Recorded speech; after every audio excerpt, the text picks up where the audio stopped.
Good afternoon, everyone. As you might be aware, we have another case of community spread of coronavirus in Dallas County. We have to expect in the days ahead we'll have more such cases. We must take action. Accordingly, about an hour ago, I signed a new set of emergency regulations which will become effective at midnight tonight to help us slow the spread of coronavirus in Dallas. Under these new regulations, community gatherings in Dallas will be restricted to no more than 50 people. The City of Dallas is also ordering the closing of all bars, lounges, taverns, nightclubs, gyms and health clubs, theaters, and entertainment or amusement venues such as arcades and billiard halls. Restaurants, for now, may remain open for drive-through, delivery, and takeout service. Dine-in service, however, will be prohibited. Our city manager, T.C. Broadax, will explain more of the intricacies momentarily. But what all of this means is that as of right now, Dallas has the most aggressive rules of all the major cities in Texas for minimizing and slowing the spread of COVID-19. We're taking these actions now because our core responsibility as a government is to ensure the health, safety, and welfare of our residents. And public health has been at the core of our discussions over the last 24 hours. We made this decision in consultation with healthcare professionals. We received advice from the leaders of our hospitals and from Dr. Wong at Dallas County Health and Human Services, which is the city's contracted public health authority. In addition, we have looked to national experts and have received new guidance from the Centers for Disease Control and Prevention. The message that we've heard has been consistent. Act early, act aggressively, act in the interest of public health first. Flatten the curve of this spread and lives will be spared. I want to be clear. While most cases of the coronavirus are mild, what we have seen across the world is that this disease is more lethal than the seasonal flu. When I took the step last week of issuing a disaster declaration, I told all of you that the economic consequences of this action were not lost on me. These further restrictions weighed heavily on me as well, because I understand the pain that this decision is going to cause. Dallas has a robust and diverse economy that has grown in recent years. We have world-class event venues, theaters, and entertainment options in this city. I love to tell people who are from out of town that Dallas is the reigning Bon Appetit restaurant city of the year. We're proud of our service industry and of our vibrant and diverse economy. But this is the time that we have to focus on the greatest asset we have in this city, and that is our people and our communities. Your city government is taking the steps that it deems necessary to flatten the curve of this global pandemic and to save lives. And we're going to get through this because the people of Dallas are strong. Take individual responsibility for ensuring that we make it through this difficult time. As I've said repeatedly, practice good hygiene and social distancing. Wash your hands regularly with soap for 20 seconds. Cover your sneezes and your coughs. Avoid crowds of any size if you can avoid it. Quit shaking hands. Stay at home when you're sick. Check in on your neighbors. Exchange contact information in your neighborhoods. And if you know someone who's in a vulnerable population, find a way to help them. You might feel anxious that the coronavirus seems to be out of your control, and you might feel resigned to it. And I understand that. The fight against this disease will require some sacrifice. But what I know about this city, which I've called home my entire life, is that Dallas does not bow to fear, ever. This is a city that, when faced with a challenge, comes together and shows the world that we have the compassion, the resolve, the grit, and the grace to get through difficult times. We all have parts to play in this fight. Today, we're playing our part by issuing these new regulations. Now it's time for all of you to play your part. Be responsible, be patient, be generous, be good to one another, and be bigger than yourself. With that, I want to say thank you, and I'm going to turn it over now to our city manager, T.C. Broadax.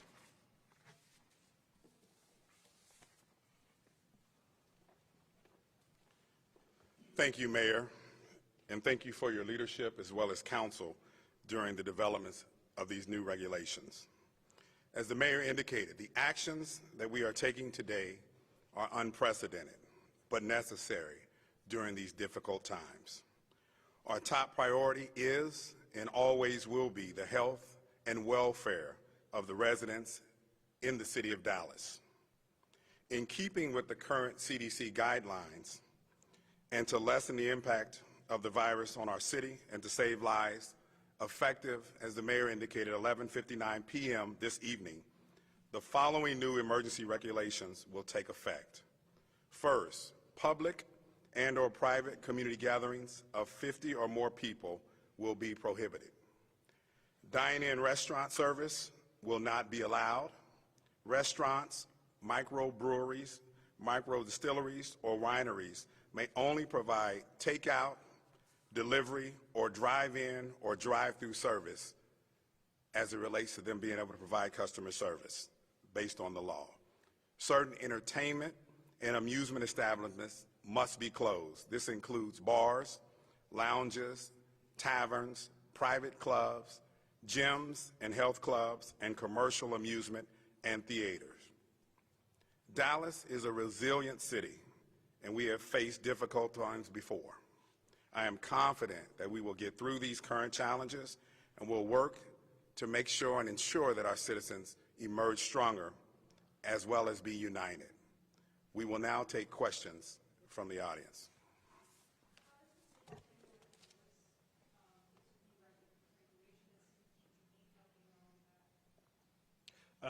I'll repeat the question. The question is, how does the city plan to enforce these regulations? TC. Great question. So our code enforcement department is responsible for the enforcement of the city's codes and ordinances, particularly around restaurant establishments, as well as with the support of DPD and other departments as necessary as we identify violations of the current regulations.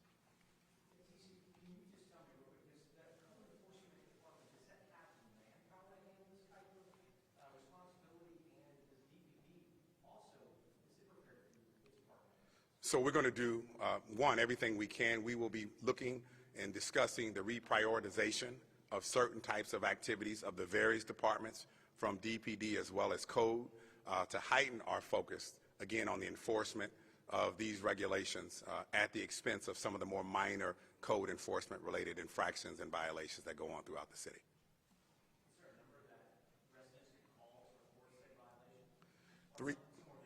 Yes, 311 would be the appropriate mechanism as typical, and then that would be routed accordingly based on the city's infrastructure.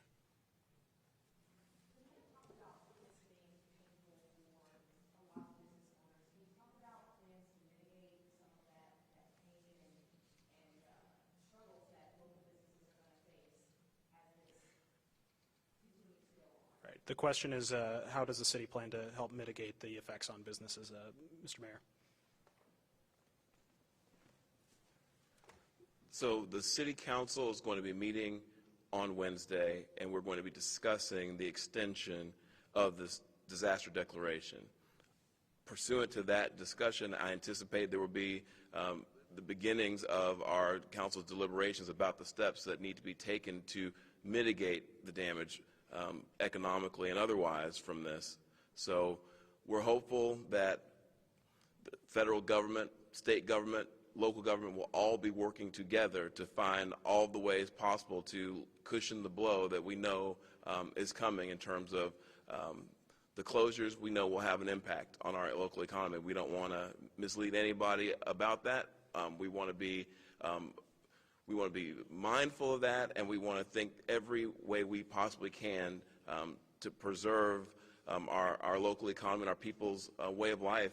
So that's something that the council is definitely going to have to look at and take up. In the short term, we're focused on the actual public health aspect of this. I can't really emphasize that enough. This is first and foremost about preserving health, safety, and welfare. It's our first responsibility as government. But we are also going to be mindful of the fact that these decisions will have an economic impact, and we're all sensitive to that. And I know that the council is going to have a particular interest in making sure that we do all we can at the city level to work with our state and federal partners to cushion that blow as much as possible. And that's as much as I can say about that at this point. The question is, how long will the restrictions remain in place? Right now, that's a council decision. This order, this declaration applies for 7 days from when it was issued. The council will vote on Wednesday whether to extend it and for how long to extend it. So on Wednesday, there will be a special called city council meeting at which the city council will vote to either extend the declaration or to let it expire. So at that time, they will determine for how long that declaration will be extended if they vote to extend it.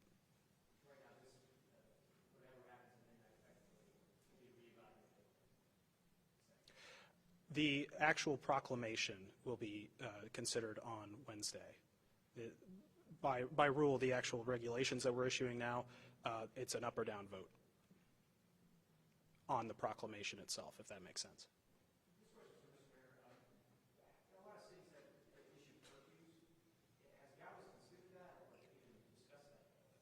The question is whether Dallas is considering a curfew.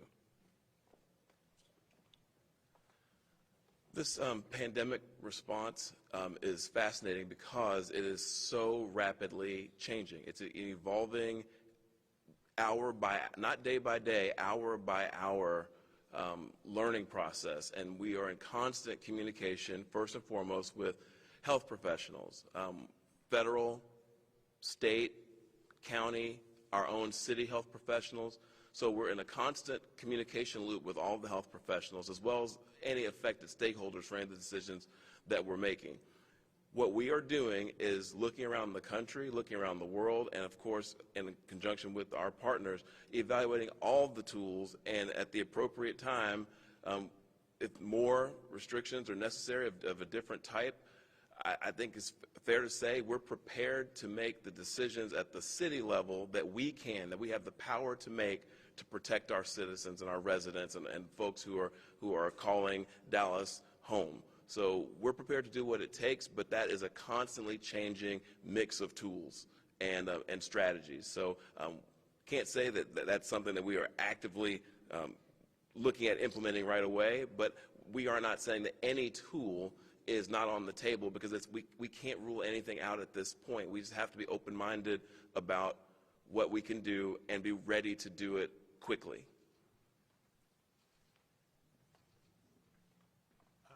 Do we have any other questions? All right. Real quick.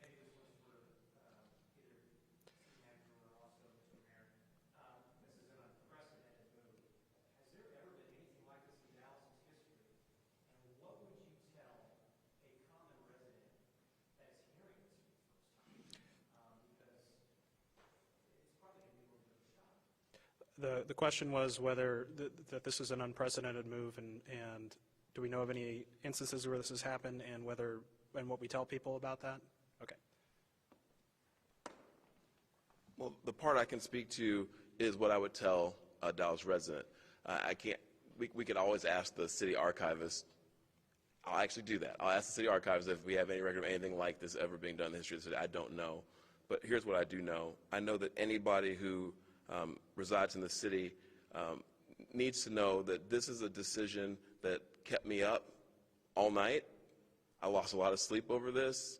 I'm deeply I'm moved by what I know is going to happen to our local economy that we've worked so hard to build over a long time in the city, and I did not take this decision lightly at all.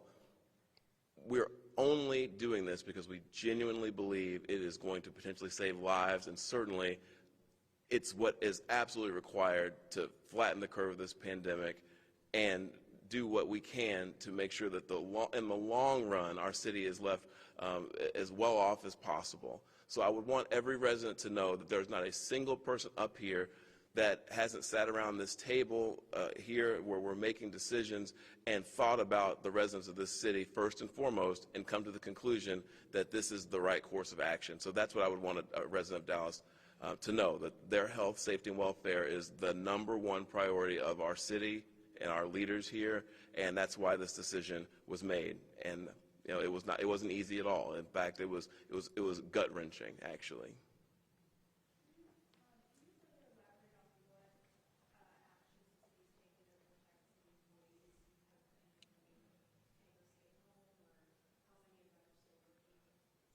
Okay, and I think we'll make this the last one if that's all right. The question was whether what actions have been taken to keep city employees safe. Am I saying that right, Hayat? We'll have TC handle that. Thank you. And first and foremost, the safety and welfare of our employees is of the utmost concern, I think, to myself as well as our city council, and should be for our residents as well. So we've already instituted cleaning protocol around the city building, around surfaces, doorknobs, and other types of things that are frequently in contact. We are doing and encouraging our directors to identify positions throughout the city who have the opportunity to be able to work from home and telecommute. We're encouraging, obviously, if people do not feel well and or they have sick children and or people they are taking care of, to also stay at home and tend to them. We have begun to institute many layers of our tiered approach to modified work conditions should, in fact, we do have some type of outbreak that impacts our city employees to any great extent on how we'll continue our services. And so we are prepared. We're hopeful to try to lead by example and begin to institute more of the work from home options as a tool and an environment related condition to allow for, again, for our employees to feel safer as well as to continue to be able to do the work. And so that is what we're doing. We'll continue to manage that on a day-to-day basis and take the necessary steps should, in fact, issues evolve with our workforce. All right. Well, thank you all very much for coming. If you have any follow-up questions, feel free to reach out to me. Thank you.